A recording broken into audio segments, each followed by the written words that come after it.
So, before we talk about the Holocaust, we're going to examine a little bit of the history of discrimination against Jewish and other peoples in Europe pre-World War II.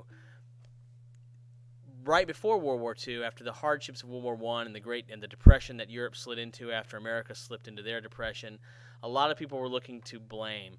And the easy targets were the targets that a lot of people in Europe already discriminated against. And one of those groups was Jewish people. The top picture here is of a German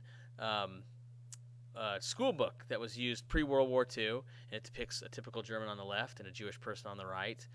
Anti-Semitism was rampant throughout Europe. It was almost as bad in England as it was in Germany. What happened in Europe after World War II was, once we saw the extents that this sort of discrimination can cause, a lot of people in Europe began to re-examine the discrimination they had towards groups, especially groups like communists and Catholics and Jewish people. There is still a huge resentment and discriminatory views towards gypsies throughout Europe. But again, this is not an exclusively German phenomena that was going on then. In Germany, however, once the Nazis took power, once the chancellor was Adolf Hitler, the rhetoric began to ramp up, and the national policy began to be that of blaming groups outside the German mainstream for the problems in Germany. Hitler made anti-Semitism a national policy, and he began to move to exclude Jews from society. Some Jews had been there for several generations, sometimes 200 years, but many Jews had served during World War I, but now those Jews who had served their country well found themselves excluded from society. The Nazi Party called on Germans to boycott Jewish businesses. They began to take measures to take away the citizenship of Jews. They outlawed marriage between Jews and non-Jews. Jewish business owners could no longer renew their business licenses, and they lost their businesses. Jewish lawyers and doctors were only allowed to see Jews as patients, and eventually Jews, as you know, were forced to wear a Star of David, a yellow star, in public.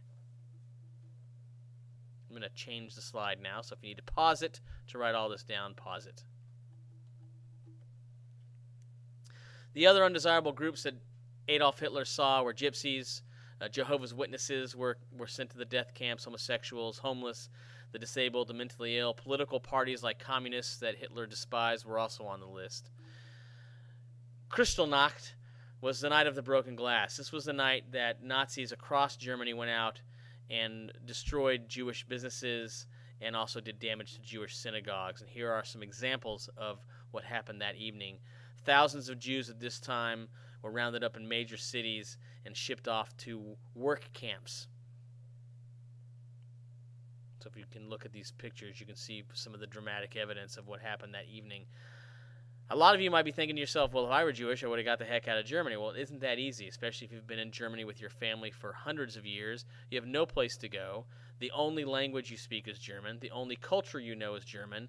It's not quite as easy to pick up and move to another country as you'd think. And a lot of Germans thought, we've lived in Germany our entire lives. The German people have always been well enough for us. This madness will pass. Switching slides. In this time period from 1933 to 37, 1 in 4 German Jews did flee Germany. The ones that had relatives somewhere else, the ones that were going to take a chance and flee, or the ones that had the money to leave. Sometimes there was no money to pick up and go. The problem for a lot of these German expatriates was who was going to take them.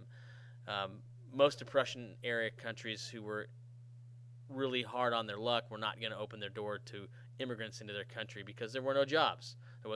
There were no jobs.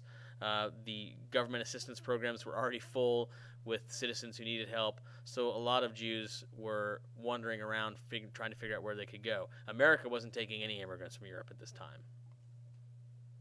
End of part 1.